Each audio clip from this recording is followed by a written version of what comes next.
भी बेटा है, दूसरे के घर का बच्चा गया है। मैं ये दिखावे के लिए नहीं बोल रही, ये मेरे भगवान को पता है, ये मेरे बच्चों को पता है कि मैं ये केवल इसलिए कह रही हूँ कि सौरभ जानते हैं कि हमने उनकी रेस्पेक्ट करी है, वो हमारी गलती से। क्या न्याय मिलना चाहिए, क्या फांसी मिलनी चाहिए फांसी।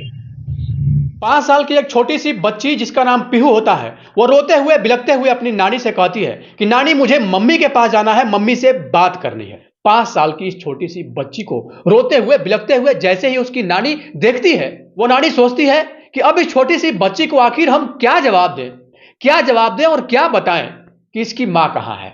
वह तुरंत कुछ सोचती है और सोचने के बाद कहती है कि पीहू, तुम्हारी मम्मी वहां चली गई है जहां तुम्हारे पापा काम करते हैं। मतलब साफ था, तुम्हारी मम्मी तुम्हारे पापा के पास लंदन चली गई है, और अगर तुम्हें लंदन जाना है तो उसके लिए तुम्हें हमारी बात माननी पड़ेगी, पढ़ाई करनी पड़ेगी।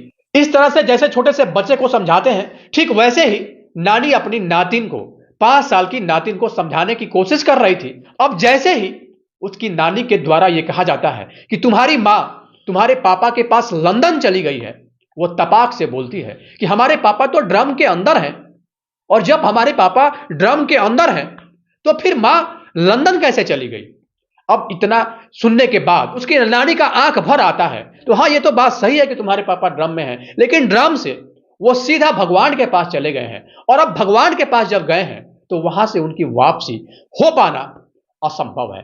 अब उस छोटी सी मासूम सी दिखने वाली पीहू को बार बार यह कहा जा रहा था कि तुम्हारी मां लंदन चली गई है, और जब वो लंदन गई है खूब पैसा कमाएगी, और इसके बाद खूब पैसा कमा के वापस आएगी, लेकिन अगर इस बीच तुम चाहती हो कि तुम अपनी मां के पास जाओ तो उसके लिए तुम्हें खूब पढ़ाई करनी पड़ेगी, खूब दूध पीना पड़ेगा, हमारी हर बात माननी पड़ेगी। किसी तरह उस मासूम सी दिखने वाली छोटी सी पीहू को उसकी नानी समझा बुझाकर शांत करती है। लेकिन कहा गया है ना कि बच्चे मन के सच्चे, उनके आसपास जो भी चल रहा होता है, जिस भी घटनाओं को वो ऑब्जर्व करते हैं, जो भी घटना वो अपनी आंखों के सामने देखते हैं, वो उस घटना का जिक्र अपने से बड़ों के पास भी कर देते हैं, क्योंकि उन्हें क्या पता कि इस स्वार्थी दुनिया में कोई किसी का नहीं है। उन्हें क्या पता कि उसकी मां के द्वारा ही उसके पिता का बड़े ही बेरहमी से कत्ल करके उसको ड्रम के अंदर डाल दिया गया है, और इसके बाद उसको सीमेंट के घोल से पूरी तरह ढक दिया गया है, और सीमेंट का घोल अब मानो पत्थर का रूप ले चुका है। जो भी वारदात हुई थी, इस वारदात को वो भली भांति समझने की कोशिश तो कर रही थी, लेकिन बस उसे इतना ही समझ में था कि ड्रम में उसके पापा हैं, और इस बात का जिक्र वो अपनी नानी के पास भी करती है। और जैसे ही इस बात का जिक्र अपने नानी के पास करती है, उसके नानी के आंखों में भी आंसू भर जाता है। उस मासूम सी दिखने वाली छोटी सी गुड़िया पीहू को यह पता कहां था कि उसकी मां लंदन नहीं बल्कि जेल में बंद हो गई है। और हद तो तब हो जाती है जब जेल जाने के बाद मुस्कान रस्तोगी यह कहती है कि जेलर साहब, मुझे और मेरे प्रेमी साहिल शुक्ला को एक ही बैरक के अंदर, एक ही कमरा में हम दोनों को रहने की भी परमिशन दे दो, क्योंकि हम और साहिल अब आगे का जीवन एक ही साथ व्यतीत करना चाहते हैं, एक ही साथ बिताना चाहते हैं। इस बात को लेके अपनी इच्छा जेलर साहब से जताती है, लेकिन यह सब मुमकिन नहीं है।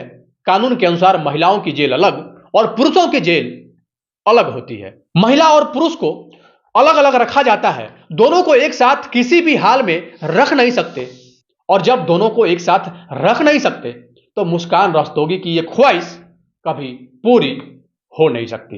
अब उन्हें पूरी जिंदगी शायद अकेले ही रहना पड़ेगा, और अब शायद उन्हें इस बात का पछतावा है या नहीं है। फिलहाल मुस्कान रस्तोगी ने अपने ही पति का बड़े ही निर्मम तरीके से उसके ही कमरे में, उनके खाने में नशीला पदार्थ मिलाकर जिस तरीके से बदहवासी की हालत में अपने पति का बड़े ही बेरहमी से अपने बॉयफ्रेंड साहिल शुक्ला के साथ न सिर्फ कत्ल किया, बल्कि कत्ल करने के बाद उसके पति के बॉडी को ठिकाना लगाने के लिए एक ड्रम के अंदर छोटे छोटे टुकड़ों में काट कर डालती है, और डालने के बाद सीमेंट के घोल से पूरी तरीके से उस ड्रम के अंदर पैक कर देती है। और जैसे ही सोशल मीडिया और अखबारों के माध्यम से इस खबर की पुष्टि होती है, न सिर्फ उत्तर प्रदेश का मेरठ, न सिर्फ भारत बल्कि भारत के अलावा पूरे दुनिया में इस बात को लेकर खलबली मच जाती है और कई सारा ड्राम का फुटेज, कई सारा ड्राम का वीडियोस वायरल होने लगता है और सब लोग ये सोचने लगते हैं कि स्त्री और महिला सुरक्षा की बात करने वाले इस देश में आखिर पुरुषों की सुरक्षा की जिम्मेवारी कौन लेगा। जितने भी पढ़े लिखे बुद्धिजीवी वर्ग हैं वो सब इस बात को लेकर लगातार चर्चा करते हुए पूरे भारत में दिख रहे हैं। आज की जो सच्ची घटना मैं आपको सुनाने जा रहा हूं, यह सच्ची घटना उत्तर प्रदेश के मेरठ जिला अंतर्गत ब्रह्मपुरी थाना क्षेत्र की है। एक व्यक्ति जिसका नाम प्रमोद रस्तोगी, वह अपनी पत्नी कविता रस्तोगी के साथ अपनी बेटी मुस्कान उर्फ शोभी, जिसका की उम्र लगभग 27 साल था, उसका हाथ पकड़कर खींचते हुए लेकर अपने नजदीकी थाना ब्रह्मपुरी थाना क्षेत्र में पहुंचता है और पहुंचने के बाद वहां मौजूद पुलिस कर्मियों से कहता है कि लीजिए, ये हमारी बेटी है और इसने हमारे दामाद का यानी अपने पति का ही कत्ल कर दिया है और इसने अपने पति को बड़े ही भयानक तरीके से मारा है। जितनी जल्दी हो सके इसको गिरफ्तार कर लीजिए और गिरफ्तार करने के बाद जितनी जल्दी हो पाए इसको फांसी के फंदे पर भी पहुंचा दीजिए। ब्रह्मपुरी थाना के एसएचओ साहब रमाकांत पचौरी जैसे ही ये बात सुनते हैं, सुनने के बाद मानो उनके पैरों तले जमीन खिसक गई और ये सोचने पर मजबूर हो गए और उन्हें लगने लगा शायद ये भारत के पहले ऐसे मां बाप होंगे जो अपनी बेटी को फांसी पर चढ़ते हुए देखना चाहते हैं और ये पहले ही ऐसे मां बाप होंगे जो अपनी बेटी का हाथ पकड़कर थाने लेकर आए हैं। इसी बीच मुस्कान रस्तोगी अपनी मां कविता रस्तोगी की ओर देखते हुए आंख लाल करके गुस्से में कहती है, चाहे कोई कुछ भी कह दे, ये मेरी मां हो ही नहीं सकती और ये सच है कि ये मेरी मां है ही नहीं। जब ये बात मुस्कान रस्तोगी के द्वारा कही जाती है तब पुलिस वाले पूछते हैं उस लड़की से, मुस्कान रस्तोगी से, कि क्या यह तुम्हारी अपनी सगी मां नहीं है? तब मुस्कान रस्तोगी ने कहा, बिल्कुल नहीं, ये मेरी मां कतई हो ही नहीं सकती। जब कविता रस्तोगी यानी मुस्कान की मां से पुलिस वाले पूछते हैं कि क्या आप इसकी सगी मां नहीं है, तब कविता रस्तोगी कहती है कि जो हमारी एक बहन थी जिसका नाम जूली था, जूली के साथ ही अक्सर इसका सारा वक्त गुजरा है, सारा वक्त बीता है। हमारी बहन जूली अब इस दुनिया में है ही नहीं और जब से वो गई है तब से मुस्कान के दिलों और दिमाग पर इस बात को लेकर सदमा लग गया है और यही कारण है कि इसने कभी मुझे सगी मां के रूप में माना ही नहीं, समझा ही नहीं। लेकिन सच ये है कि मैं ही इसकी सगी मां हूं। पुलिस वालों को भी बड़ा आश्चर्य लग रहा था कि सगी मां और बेटी, लेकिन फिर भी दोनों ऐसे बातचीत कर रहे हैं जैसे प्रतीत हो रहा है कि ये दोनों सगे हैं ही नहीं। और इसी बात की चर्चा फिर से पूरी तरीके से मीडिया में शुरू हो जाती है। दरअसल पुलिस ने मुस्कान रस्तोगी और इसके बॉयफ्रेंड साहिल शुक्ला को गिरफ्तार करके जेल भेज दिया है और जब ये दोनों जेल जा रहे थे, चूंकि इन दोनों को नशे की आदत लग चुकी थी और जब जेल जाते हैं तो जेल जाने के बाद भी नशे का डिमांड करते हैं और ये कहते हैं कि मेरे लिए नशा का अरेंजमेंट किया जाए जेल के अंदर ही, क्योंकि नशा के बिना हम दोनों रह नहीं सकते हैं। और साथ ही उसने ये भी डिमांड कर दिया कि हम अपने बॉयफ्रेंड साहिल शुक्ला के साथ एक ही कमरे में, एक ही वार्ड में, या फिर यूं कहें कि एक ही बैरक में अपने बॉयफ्रेंड साहिल शुक्ला के साथ जेल के अंदर रहना चाहते हैं। हम दोनों साथ जीना चाहते हैं और साथ ही मरना चाहते हैं। ऐसी बात सुनने के बाद शायद कोई भी हंस पड़ेगा, क्योंकि उसकी यह मांग कभी भी पूरी नहीं की जा सकती है। जेल में न तो नशा दिया जाता है और न ही महिला और पुरुष को एक ही साथ रखा जाता है। दरअसल इस कहानी की शुरुआत साल 2016 में ब्रह्मपुरी निवासी एक लड़की जिसका नाम मुस्कान रस्तोगी होता है, मुस्कान रस्तोगी को पास के ही इंदिरा नगर में रहने वाले एक लड़का सौरभ राजपूत से प्यार हो जाता है और प्यार इस कदर परवान चढ़ता है कि उस प्यार में ये लड़का और लड़की दोनों एक साथ अपने घर परिवार को छोड़कर भाग जाते हैं। ये दोनों अपने अपने घर से भागने के बाद 10 दिन तक दिल्ली में रहते हैं। इसी बीच उनके घर वाले आसपास के लोगों से पूछताछ किए, खोजबीन किए, लेकिन उसके बाद भी जब जानकारी नहीं मिली तब इसकी रिपोर्ट दोनों के घर वाले नजदीकी पुलिस स्टेशन में दर्ज कर देते हैं। आखिरकार 10 दिन के बाद पुलिस इन्हें ढूंढकर दिल्ली से इन दोनों के घर लेकर आती है। अब ये दोनों अपने जिद पे अड़ जाते हैं। इन दोनों का कहना था कि हम एक दूसरे के साथ शादी करेंगे। उन दोनों के इस रिश्ते को लेके न तो सौरभ के घर वाले तैयार थे और न ही मुस्कान के ही घर वाले तैयार थे, क्योंकि इन दोनों का जो कास्ट था वो अलग अलग था। इसी बीच ये दोनों अपने अपने जिद पर खड़े थे और इन दोनों का साफ कहना था कि हम दोनों शादी करेंगे तो एक दूसरे के ही साथ करेंगे, नहीं तो नहीं करेंगे, साथ जिएंगे साथ मरेंगे। इन दोनों ने इतने बड़े बड़े वादे और इतनी बड़ी बड़ी कसमें खा ली थी कि ये दोनों, सौरभ राजपूत और मुस्कान रस्तोगी, एक दूसरे के बिना रह नहीं पा रहे थे। हाल यह हो जाता है कि साल 2016 में इन दोनों की शादी दोनों परिवार के ना चाहते हुए भी हो जाती है। शादी के कुछ दिन बाद ही सौरभ राजपूत लंदन चला जाता है और जब वो लंदन चला गया तब इधर मुस्कान रस्तोगी का बड़ा ही बुरा हाल था। वह सौरभ राजपूत के बिना रह नहीं पा रही थी। फोन पर भी मुस्कान सौरभ से घंटों बातें करती और बार बार ये कहती कि मुझे अकेले मन नहीं लग रहा है, मुझे हर हाल में तुम्हारे ही साथ रहना होगा। क्योंकि जो सौरभ था वो फॉरेन में लंदन में रह रहा था, तो मुस्कान को लेके जाना वहां पॉसिबल था नहीं। और जब पूरी तरीके से सौरभ को इस बात का एहसास हो गया कि हमारे बिना मुस्कान अब अकेले रह नहीं पाएगी, तब अंत में विवश होकर मर्चेंट नेवी में एक ऑफिसर की नौकरी को छोड़कर सौरभ राजपूत को अपने पत्नी के अकेलापन को मिटाने के लिए उसे वापस अपने घर आना पड़ा, अपनी पत्नी के पास। कुछ दिन बाद सौरभ राजपूत अपनी पत्नी के साथ दिल्ली रोड स्थित एक दुकान पर काम करता है। सब कुछ ठीक ठाक चल रहा था, दोनों आराम की जिंदगी भी व्यतीत कर पा रहे थे। दोनों मैरिड कपल पूरी तरीके से हैप्पी थे, खुश थे। इसी बीच मुस्कान को अपने एक सहपाठी क्लासमेट जिसका कि नाम साहिल शुक्ला होता है, उससे मुलाकात हो जाती है और इत्तेफाक से एक व्हाट्सएप ग्रुप बनता है उन सहपाठियों का, उन क्लासमेट का जिसके भी साथ मुस्कान ने पढ़ाई की थी। और उसी व्हाट्सएप ग्रुप में साहिल शुक्ला भी था और साहिल शुक्ला से मुस्कान रस्तोगी की बातचीत धीरे धीरे होने लगती है और बातचीत होने के साथ साथ इन दोनों में नजदीकियां बढ़ती है और ये नजदीकियां कब प्यार में परिवर्तित हो जाता है, इस बात की जानकारी शायद मुस्कान रस्तोगी और साहिल शुक्ला से ज्यादा बेटर कोई बता नहीं सकता है। इधर मुस्कान रस्तोगी की नजदीकियां अपने सहपाठी क्लासमेट साहिल शुक्ला के साथ लगातार बढ़ती जा रही थी और उधर अपने पति सौरभ राजपूत के साथ दूरियां भी लगातार बढ़ती जा रही थी। मतलब साहिल जितना नजदीक आ रहा था मुस्कान रस्तोगी के, उससे ज्यादा कहीं दूर कि मुस्कान रस्तोगी सौरभ राजपूत को दूर कर रही थी। और अंत में मुस्कान की दोस्ती अपने क्लासमेट साहिल से इतनी ज्यादा गहरी हो जाती है कि वह साहिल को भगवान के रूप में पूजने लगती है। दरअसल साल 2023 में एक ऐसा मौका आता है कि सौरभ राजपूत फिर से लंदन चले जाता है एक बेकरी शॉप में काम करने के उद्देश्य से 2 साल के लिए। लेकिन जब लंदन से वो लौटकर वापस आता है 24 फरवरी 2025 को, तो उसे पता चलता है कि मुस्कान रस्तोगी की नजदीकियां साहिल शुक्ला के साथ काफी ज्यादा बढ़ जाती है। इन दोनों की नजदीकियां इतनी ज्यादा बढ़ गई थी कि इन दोनों ने यह फैसला कर लिया था कि अब सौरभ राजपूत को रास्ते से हटाना ही पड़ेगा। 3 मार्च 2025 को वो रात आती है जब सौरभ राजपूत को नशीला पदार्थ खिलाने के बाद न सिर्फ उसका कत्ल करते हैं, बल्कि कत्ल करने के बाद उसे टुकड़ा टुकड़ा करके एक ड्राम में भी पैक कर देते हैं। और ड्राम में पैक करने के बाद बड़े ही आसानी से ये दोनों वहां से बड़े ही निश्चिंत होकर आराम से वहां से ये दोनों निकल जाते हैं शिमला और मनाली के लॉन्ग टूर पर। और बड़े ही आराम से शिमला और मनाली की टूर करते हैं, घूमते फिरते हैं।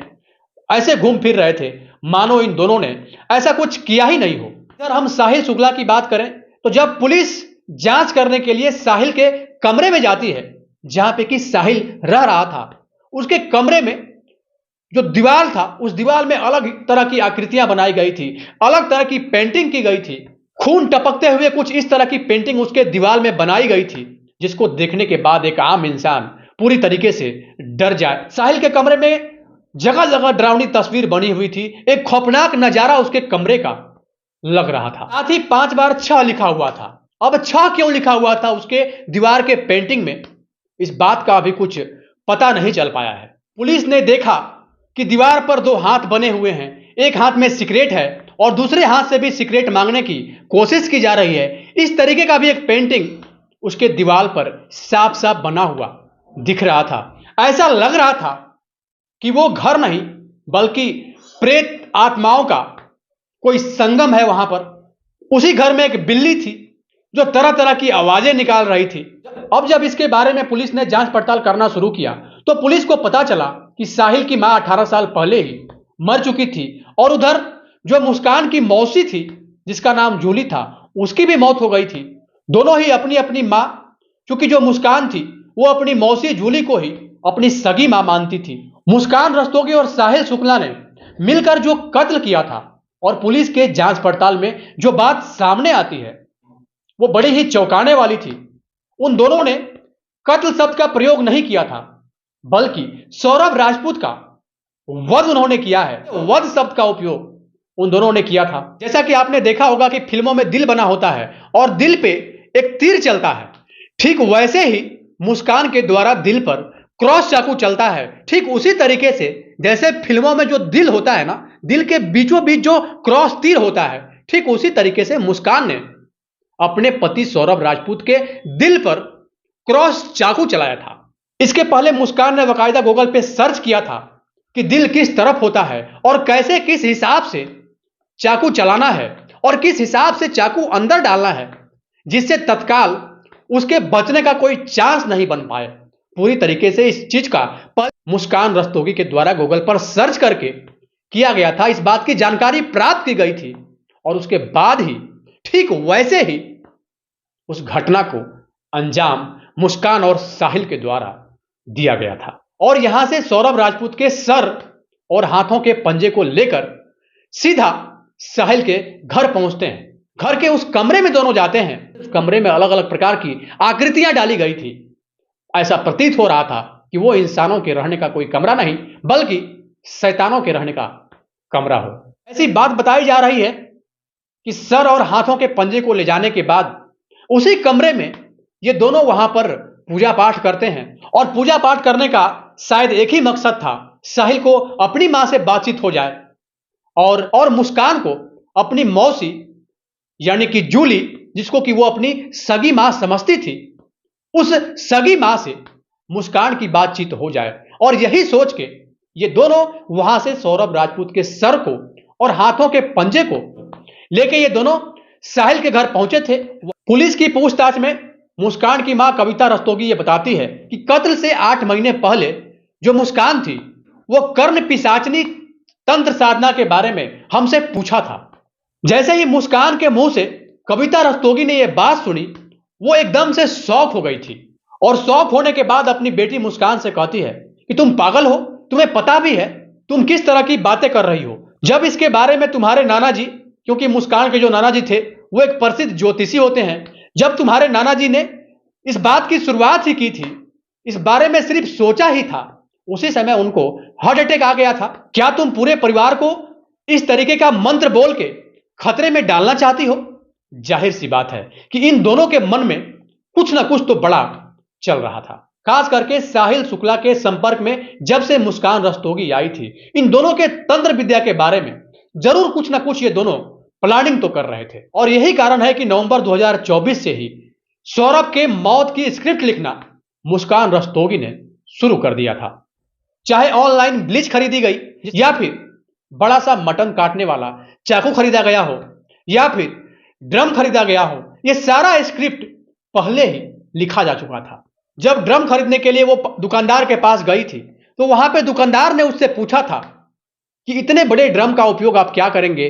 तब मुस्कान बोली थी कि हमारे घर में गेहूं है, गेहूं को मुझे इस ड्रम में रखना है, तो इसलिए मैं गेहूं रखने के काम में इस ड्रम को लाऊंगी। और जब चाकू के बारे में जिस बर्तन के शॉप पर जाके मुस्कान ने कहा था कि मुझे एक बड़ा सा चाकू दे दो, जब दुकानदार ने पूछा कि मैडम इतना बड़ा चाकू आप क्या करेंगी, इस बात पे मुस्कान ने कहा था तो मटन काटने के काम में मैं इस चाकू को लाऊंगी, इसलिए मुझे बड़ा चाकू ही चाहिए। शायद उसी समय अगर ये सच बोल देती, मैं ये चाकू चिकन काटने के लिए नहीं बल्कि इंसान का कत्ल करने के लिए लेके जा रही हूं, तो शायद वो जो दुकानदार था वो चाकू मुस्कान को देता ही नहीं। और जब वो मुस्कान को चाकू नहीं देता तो फिर सौरभ राजपूत आज हम सब के बीच जीवित होता। आनन फानन में जब पुलिस की टीम वहां पर पहुंचती है, सीमेंट को काटने के बाद जब उसके बॉडी को बाहर निकाला गया, बॉडी का जब पोस्टमार्टम कराया गया, तब डॉक्टर की टीम भी पूरी तरीके से हैरान थी और यह सोच रही थी कि हमने अपने जीवन में जिस हॉस्पिटल में इनका पोस्टमार्टम हुआ था, उस हॉस्पिटल में लगभग साल में 6000 बॉडी का पोस्टमार्टम होता है। और वहां जो भी डॉक्टर मौजूद थे उन्होंने साफ कहा कि हमने अपने पूरे जिंदगी में इस तरीके का पोस्टमार्टम नहीं किया था। मीडिया रिपोर्ट की माने तो जिस कमरे में सौरभ राजपूत का कत्ल किया गया था, उस कमरे में मिक्सर भी रखा हुआ था। ऐसा बताया जा रहा है कि इन दोनों ने पूर्व प्लानिंग किया था कि कत्ल किया जाएगा और कत्ल करने के बाद मिक्सर में उसके बॉडी पार्ट को पीसा जाएगा और पीसने के बाद उस पीसे हुए भाग को, पीसे हुए उस पार्ट को बारी बारी से ले जाकर शहर के बाहर लगातार ये लोग फेंकते रहेंगे। प्लानिंग ये भी था 3 मार्च को कत्ल और 4 मार्च को ड्रम के अंदर पैक, और फिर 4 मार्च को ही ये लोग निकल जाते हैं शिमला और मनाली के टूर पर मजे लेने, मौज करने। शिमला और मनाली में रहते हुए ये दोनों वहां पर होली भी मनाते हैं और होली में ये दोनों खूब डांस भी करते हैं। 16 मार्च को साहिल शुक्ला का मनाली और शिमला के टूर पर ही जन्मदिन भी मनाया जाता है। आखिरकार पुलिस एक एक कड़ियों को जोड़कर गहराई से यह जानने की कोशिश कर रही है। पोस्टमार्टम रिपोर्ट को देखकर डॉक्टर भी हैरान थे। उन्होंने किस तरीके से सर से धड़ को अलग किया है, किस तरीके से हाथ के दोनों पंजे को अलग किया है, और उसके बाद उन पूरी बॉडी को ड्रम के अंदर पैक करने के लिए किस तरीके से पूरी बॉडी को तोड़ा है, मड़ोड़ा है, और तोड़ने और मड़ोड़ने के उपरांत ड्रम में किस तरीके से फिट किया है। मुस्कान जब सीमेंट का घोल उस ड्रम में डाल रही थी उस बॉडी को पैक करने के लिए, तो सीमेंट भी कम पड़ जाता है। तो फिर वहां से मुस्कान एक शॉप पर जाती है और शॉप पर जाने के बाद फिर से थोड़ा सा सीमेंट और डस्ट लेकर आती है ताकि पूरी तरीके से उसके बॉडी को ड्रम के अंदर पैक किया जा सके। और यह सारा करते हुए मुस्कान के चेहरे पे बिल्कुल भी कोई भय नहीं था, कोई ऐसा डर नहीं था। मीडिया रिपोर्ट की माने तो ऐसा बताया जा रहा है कि 22 तारीख को ही एक medical store, Usha medical store पर जाकर नशे की दवाई भी मुस्कान के द्वारा लाया गया था। और 22 तारीख को सौरभ राजपूत इंडिया में नहीं था बल्कि वो लंदन में ही था। मतलब सौरभ राजपूत के मौत का जो स्क्रिप्ट था वो बहुत पहले से लिखा जा रहा था। काश सौरभ राजपूत को इस बात का एहसास होता कि जिस पत्नी और जिस बच्चे के बर्थडे को सेलिब्रेट करने के लिए वो लंदन से इंडिया जा रहा है, लंदन से इंडिया तक का उसका यह सफर आखिरी सफर होगा, तो वह कभी भी इंडिया अपने घर मुस्कान के पास आता ही नहीं। अब इस घटनाक्रम में जितना भी नाम आया है सबसे लगातार पूछताछ की जा रही है। मेरठ के एसएसपी विपिन ताड़ा, इन्होंने जिला जज को एक पत्र लिखा है और इसमें उन्होंने लिखा है कि हम इस पूरे मामले को फास्ट ट्रैक कोर्ट में चलाना चाहते हैं ताकि कम से कम समय में आरोपियों को बड़ी से बड़ी, कठोर से कठोर सजा दी जाए। मुस्कान रस्तोगी जिस मकान में रह रही थी उसके ऑनर से जब पूछा गया, मीडिया कर्मियों ने जब जाके बातचीत करने की कोशिश की, उस मकान के जो ऑनर थे उन्होंने कहा कि एक दिन पीहू काफी रो रही थी और काफी लगातार जब रोए जा रही थी तो मुझसे देखा नहीं गया, और जब मैं ऊपर गया तो जाने के बाद मैं देखा कि पीहू रो रही है और आपत्तिजनक स्थिति में यह अपनी प्रेमी साहिल के साथ लिपटी हुई है। हमने जाके मुस्कान को कहा कि ये तुम क्या कर रही हो, तब मुस्कान हमारे हाथ पैर पड़ने लगी, लेकिन मैं उसी समय फोन करके सौरभ को बताया तुम जब नहीं रहते हो तो तुम्हारी अनुपस्थिति में यह अपने बॉयफ्रेंड को बुलाती है और बुलाने के साथ इस कमरे के अंदर रंगरेलियां मनाती है। जैसे ही ये बात सौरभ राजपूत के कानों तक पहुंची, सौरभ राजपूत जब इस बात को लेकर अपनी पत्नी मुस्कान रस्तोगी से पूछता है तो मुस्कान रस्तोगी के द्वारा यह कहा गया कि अब हम ऐसा कुछ नहीं करेंगे। हाथ पांव पड़ने लगी और साफ साफ कहने लगी कि हमसे बहुत बड़ी गलती हो गई है, मुझे माफ कर दो। लेकिन सौरभ राजपूत उस समय अपनी पत्नी मुस्कान को माफ कर दिया था, लेकिन उसके कुछ दिन बाद फिर से यही सिलसिला शुरू हो जाता है और अंततः सौरभ राजपूत का एक खौफनाक अंत हो गया। और न सिर्फ सौरभ राजपूत का खौफनाक अंत हुआ बल्कि एक बाप से उसका बेटा छिन गया, एक बहन से उसका भाई छिन गया, एक छोटी सी 5 साल की बच्ची के सर के ऊपर से उसके बाप का साया हमेशा हमेशा के लिए खत्म हो गया, हट गया।